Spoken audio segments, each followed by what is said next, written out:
A production by Emily, Jakira, and Haley. Personhood Amendment. That initiative would declare someone is a person at the moment of conception, but some say it goes too far. Some are calling the amendment extreme and say they're fighting to see that it doesn't pass. It's a great opportunity for the people of Mississippi to show respect for human life at all levels, literally from conception throughout one's natural life. Critics say this amendment would have a huge unintended consequence of keeping millions of people from having children. What do Ole Miss students have to say? This is Angela Wu, a freshman at Ole Miss. Okay, I was just wondering now, what do you know about Proposition 26? What have you been told? What do you think it is? I don't really know much about it, just that it has to do with like abortion and birth control. And Do you have a particular side in this issue? kind of in the middle. Rogers, I'm a freshman in Stockard. It's basically the Personhood Amendment. Its objective was to redefine when personhood began, and now they're saying it's at the point of conception. That's the idea behind the Initiative 26. It's not exactly accomplishing what it wanted to. I feel like you could be pro-life and say no to it because it wasn't the right time. It's too gray of an area. I actually heard from a friend that it went through, I think maybe Colorado first. They tried to send it through Mississippi because they thought Mississippi was religious enough to pass it, and they wanted to see, not necessarily to actually support the whole initiative, but to kind of get like a snowball effect going. It passes in Mississippi, then other states see that on its way to the Supreme Court, which it probably would get there. Other states will kind of see it and start working on it, and they're hoping to start kind of a snowball effect to get states kind of curious and thinking about the whole idea about defining personhood. Hi, Eugenia. How do you feel about Proposition 26?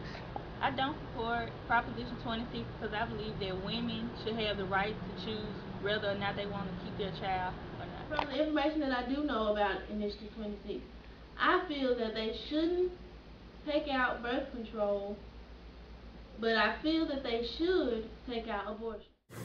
A little background on abortion. Roe v. Wade is a historic Supreme Court decision overturning a Texas interpretation of an abortion law making abortion legal in the United States. The Roe v. Wade decision held that a woman with her doctor could choose abortion in earlier months of pregnancy without legal restriction and with restrictions in later months based on the right to privacy. Proposition 26 hopes to overturn this. The Human Life Amendment, proposed in 1981, included several proposed amendments that were introduced by Senator Corin Hatch from Utah. These amendments wanted to establish that from the moment of fertilization, the fertilized egg is a person under the Constitution, and that the individual is thereby entitled to all rights and privileges afforded to every other living individual. None of these 7 proposed amendments passed.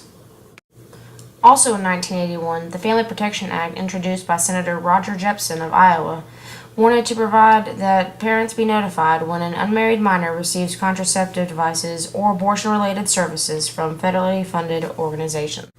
But you may ask, what exactly is Proposition 26? While Proposition 26 is hard to define, we went to the proposed amendment to find real answers.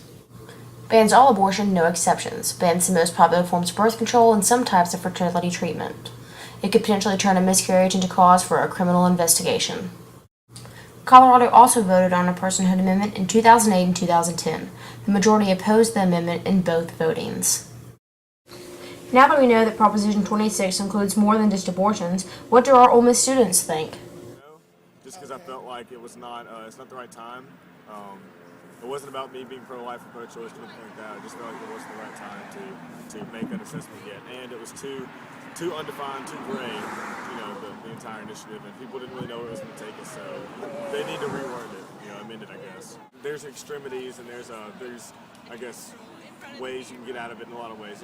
There's certain situations where I can see where, abortion and Plan B and, all birth control in general is, pretty necessary. So, I don't know. I guess I'm not quite sure on how I feel about that, but I still I try to look at the initiative from both points of view, and I can see how you can still be pro-life and vote no on it. I just felt like it wasn't the right time. Now that I know more about Proposition 26, I still disagree with it because of the high pregnancy rates and STD rates in Mississippi, and if it is passed, then that would make the rates go even higher. Well, that just makes my belief even more stronger that Initiative 26 should not be passed because when you told me about in vitro fertilization, it really just did something to me because there are plenty of people around here that they cannot have kids, and like people have earnest desire to have children and they don't want to adopt.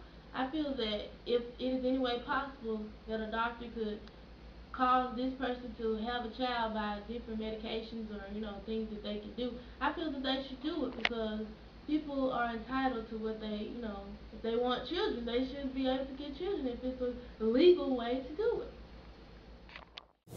Now we ask you, what do you have to say?